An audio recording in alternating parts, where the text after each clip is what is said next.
অভিনেত্রী গীতা দের নাম করলেই চোখের সামনে ভেসে ওঠে একটা দুর্বিনীত দজ্জাল মহিলার মুখ। বোধহয় এর একটাই কারণ, সিনেমায় কিংবা থিয়েটারে গীতাদি আজ পর্যন্ত যতগুলি চরিত্রে অভিনয় করেছেন তার 80% হলো কুচক্রী মহিলার। প্রিয় বন্ধু, আমি তোমার সুতপন, আর আমার পডকাস্টে তুমি শুনছো কথায় কথায়। আজ শুধুমাত্র তোমাকেই শোনাবো টলিউডের বিস্মৃত এক অভিনেত্রী। তিনি কি দজ্জাল মহিলা না করুণাময়ী মা? সেই গীতাদের আসল পরিচয়। আজীবন ঠকে যাওয়া অসহায় মানুষ যার নাম গীতা দে, তার আসল পরিচয়টা কেমন ছিল? তুমি অবশ্যই আমার সঙ্গে থাকবে। তোমাকে না হলে আমি কাকে শোনাবো এটা? আচ্ছা, মনে তো প্রশ্ন জাগতেই পারে যে এটা না হয় সিনেমা, সিরিয়াল ইত্যাদির পর্দায়, কিন্তু ব্যক্তিগত জীবনে মানুষটা কেমন ছিলেন? পর্দার বাইরে যা, ভেতরেও কি তাই, নাকি সম্পূর্ণ বিপরীত? আমাকে যদি সিনেমা কিংবা থিয়েটার পাড়ার অত্যন্ত হৃদয়বতী মহিলাদের একটা লিস্ট করতে বলা হয়, তাহলে সেই লিস্টের একেবারে প্রথম দিকে গীতাদির নাম আমাকে রাখতেই হবে। সত্যি কথা বলতে কি, ওরকম স্নেহশীলা এবং হৃদয়বতী মহিলা আমি কিন্তু খুব কমই দেখেছি। আমাদের দেশে অভিনেত্রীদের তো নানা রকম হিসাব করে একেবারে অঙ্ক কষে চলতে হয়। কতটা হাসবেন, কতটা গম্ভীর হবেন, আর কার সঙ্গে কতটা ঘনিষ্ঠ হবেন, আর কার প্রতি কতটা কপট রাগ দেখাবেন, সেসব ওই যে বললাম, একেবারে অঙ্ক কষে নীতি মেপে পা ফেলে চলতে হয়।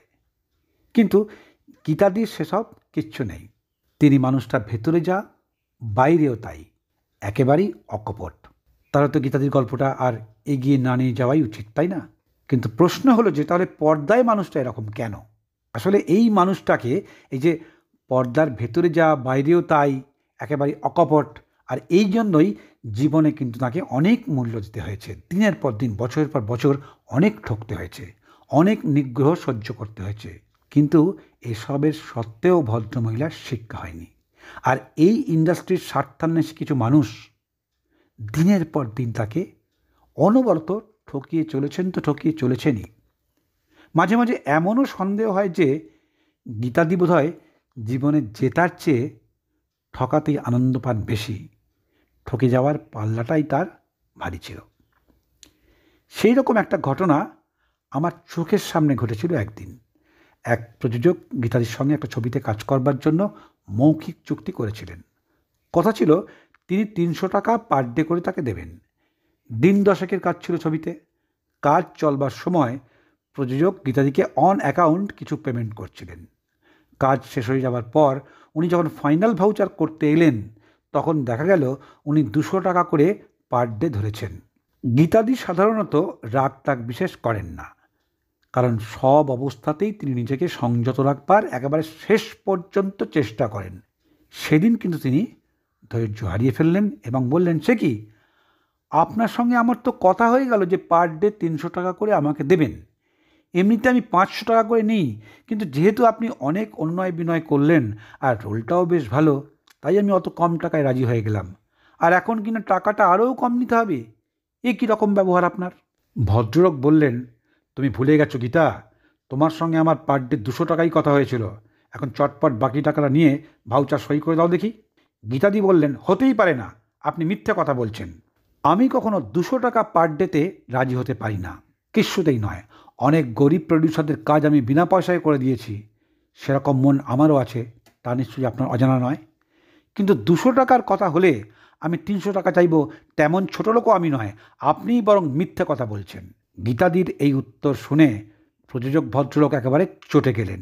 বিশেষ করে একজন সাংবাদিক তখন সেখানে একেবারে পাশেই দাঁড়িয়ে রয়েছেন। তাই তিনি বললেন, কি, আমি মিথ্যেবাদী? যত বড় মুখ নয় তত বড় কথা। ঠিক আছে, আমি আর 1 পয়সাও দেব না, যা পারো তুমি করে নিও। এই বলে ভদ্রলোক সুযোগের একেবারে সদ্ব্যবহার করে হাতের ভাউচার ব্যাগে পুরে উল্টো পথে হাঁটা দিলেন। আর তাঁর প্রস্থানের ভঙ্গিটা দেখে পরিষ্কার বুঝতে পারা গেল তিনি আসলে এই রকমই একটা সুযোগের প্রতীক্ষায় ছিলেন। আমি বললাম, এটা কি করলেন গীতাদি? জোচ্চোরের বাড়ির ফল আর কখনো ছেড়ে দিতে আছে? যেটুকু পাওয়া যায় সেটুকুই তো লাভ। ওই 1000 খানেক কি 1000 টাকার জন্য আপনি কি কেস করতে যাবেন? সেখানে তো আবার উকিল মোক্তারের ফ্যাকড়া, লাভের গুড় একেবারে সবটাই পিঁপড়ে খেয়ে যাবে। এক EIMPAতে কমপ্লেন করতে পারেন, কিন্তু আপনি একা, আবার মেয়ে মানুষ, ওসব ঝামেলা ঝঞ্ঝাট সামলাতে আপনি কি আর পারবেন? গীতাদি কোনো রকম উত্তেজনা প্রকাশ না করে বললেন, যাকগে মরুকগে, আমার না হয় কটা টাকা মেরে দেবে, তা বলে তো আমার আর কপালটাকে কেড়ে নিতে পারবে না। আপনাদের 5 জনের আশীর্বাদ থাকলে ওরকম অনেক টাকা রোজগার করতে পারবো। আর এটা তো আর নতুন কিছু নয় ভাই, সারা জীবনে এরকম অনেক টাকা আক্কেল সেলামি গেছে আমার। গীতাদিকে এই যে আমি দয়াবতী মহিলা বলে উল্লেখ করেছি, তার একাধিক কারণ আছে। আসলে মানুষের দুঃখে তাকে বহুবার চোখের জল ফেলতে দেখেছি। বিশেষ করে যাঁরা তার সঙ্গে কাজ করেন, তারা কোনোরকম বিপদে পড়লে গীতাদি সাহায্যের হাত বাড়িয়ে দিয়ে সবার আগে এগিয়ে আসতেন, তাঁদের দুঃখে চোখের জলে বুক ভাসাতেন। এটা কিন্তু সিনেমা বা সিরিয়ালের কোনো ডায়লগ নয়, বাস্তব জীবনের ঘটনা, যেটা গীতাদির জীবনে বারবার ঘটেছে, বছরের পর বছর ঘটেছে। এটার আমি একেবারে উপযুক্ত জলজান্ত প্রমাণ দেব, তুমি আমার সঙ্গে থাকো। গীতাদির প্রসঙ্গ মানেই কিন্তু থিয়েটারের সম্পর্কটা আসবে। গীতাদি হলেন সেই সময়ের অ্যামেচার থিয়েটারের প্রোডাক্ট। এই রকম সততার উদাহরণ অন্তত টালিগঞ্জে প্রায় হাতে গোনা। আর মানুষ হিসাবে গীতাদি যে কত বড় মাপের, তার প্রমাণ এই সব ঘটনা থেকেই পাওয়া যায়, যার একটা আমি তোমাকে এখনই বলছি। জীবনের একটা পর্বে যখন গীতাদি একেবারে সর্বহারা, দিশেহারা, নিঃস্ব, ঠিক তখনই এই অ্যামেচার থিয়েটার আর অফিস ক্লাব তাকে আর তার সন্তানদের বাঁচিয়ে রেখেছে। যে কারণে দীর্ঘকাল পেশাদার মঞ্চে এবং সিনেমার পর্দায় অভিনয় করেও অ্যামেচার জগতের প্রতি গীতাদির কৃতজ্ঞতার অন্ত নেই। অ্যামেচার জগতের শিল্পী বিপদে পড়লে তিনি চঞ্চল হয়ে উঠতে 2 মিনিটও টাইম নিতেন না, সবার আগে ছুটে যেতেন সেখানে। কেমন করে তাকে বিপদমুক্ত করবেন সেটা ভেবে হাঁকুপাঁকু করতেন, মানে তার প্রাণটা একেবারে যেন ঠেলে বেরিয়ে আসতো, ছিঁড়ে বেরিয়ে আসতো। এই রকমই একটা ঘটনা বলছি। ভদ্রমহিলার নামটা আমার এখন মনে পড়ছে না, কিন্তু তার নামটা ছিল পরিষ্কার মনে আছে, 2 অক্ষরের। সেই ভদ্রমহিলার একটা কঠিন অসুখ করলো, আর খবর পেয়ে গীতাদি ছুটলেন তার বাড়িতে। গীতাদি তখন স্টার থিয়েটারের নামকরা শিল্পী, সিনেমায় প্রচুর কাজ তার হাতে। ইচ্ছে করলেই 2টো মৌখিক হা হুতাশ করে কর্তব্য পালন করতে পারতেন, খুব সহজ ব্যাপার। কিন্তু তা না করে গীতাদি ছুটলেন তার বাড়িতে, ব্যাগ থেকে টাকা বার করে ভালো ডাক্তার ডাকিয়ে আনলেন, ওষুধপত্রের ব্যবস্থা করলেন ডাক্তারের নির্দেশ মতো। সেদিন সন্ধ্যাবেলায় গীতাদির সঙ্গে আমার স্টার থিয়েটারে দেখা। আমার কাছে সেই অসুস্থ মেয়েটির কথা বলতে বলতে গীতাদি একেবারে হু হু করে কেঁদে ফেললেন। বললেন, মেয়েটার কি হবে বলুন তো? ওর যে কেউ কোথাও নেই, আপনারা 5 জন আশীর্বাদ করুন যেন ও বেঁচে ওঠে। এখানেই কিন্তু হাল ছেড়ে দিতে পারতেন, তা না করে এই মেয়েটার পুরো দায়িত্বটা নিজের কাঁধে চাপিয়ে নিলেন। কয়েকদিনের মধ্যেই জানতে পারা গেল মেয়েটার ব্যাধি দুরারোগ্য, দীর্ঘস্থায়ী চিকিৎসার প্রয়োজন। আর এই খবরটা পেয়ে গীতাদি আর চোখের জল ফেললেন না, উল্টে কোমরে একেবারে শক্ত করে কাপড়টাকে বেঁধে নিয়ে বেরিয়ে পড়লেন তার জন্য অর্থ সংগ্রহের উদ্দেশ্যে। আর সেই সময় যার সঙ্গে একেবারে দিন রাত দেখা হয়েছে, গীতাদি তার কাছেই হাত পেতেছেন মেয়েটির চিকিৎসার জন্য, এমনকি নিজের শুটিংয়ের ডেট ক্যান্সেল করেও। বিভিন্ন অফিস ক্লাবে ছুটে গেছেন ডোনেশন আদায় করবার জন্য, শেষ পর্যন্ত ধার করতে শুরু করেছেন চিকিৎসার খরচ মেটাতে। এত করেও কিন্তু মেয়েটাকে শেষ পর্যন্ত বাঁচানো গেল না। বলে না, বিধির বিধান।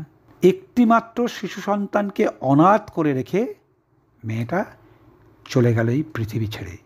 মারা যাবার আগে একটা সান্ত্বনা নিয়ে চোখ বুঝেছিল সে এইটা বুঝতে পেরেছিল যে গীতাদি যখন আছে তখন তার সন্তানের রাজ্যাই হোক, কোনো রকম চিন্তাভাবনা তাকে করতে হবে না। সেই দিনও গীতাদির চোখ দিয়ে অজস্র ধারায় জল গড়িয়ে পড়েছিল। কাঁদতে কাঁদতে গীতাদি প্রশ্ন করেছিলেন, ছেলেটার কি হবে গো দাদা?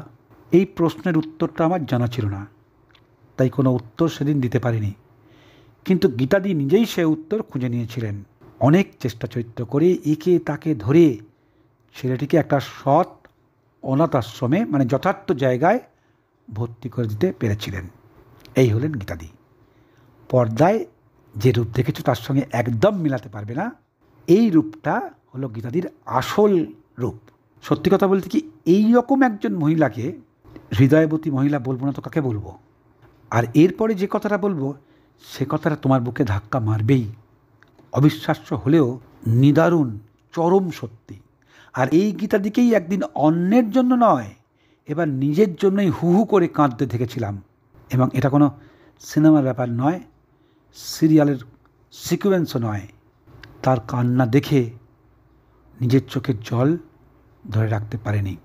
এবার আসল কথাটা বলি, গীতাদির দুটো পরিচয় প্রকাশ পেল, এবং এই যে যার সঙ্গে কথা হচ্ছিল সেটা কিন্তু আমি নয়, সর্বকালের শ্রেষ্ঠ সাংবাদিক রবি বসু। অবশ্যই যদি এর প্রমাণ চাও তাহলে তোমাকে বইটা পড়তে হবে, রবি বসুর লেখা 7 রং। কেমন লাগলো অবশ্যই তো জানাবে।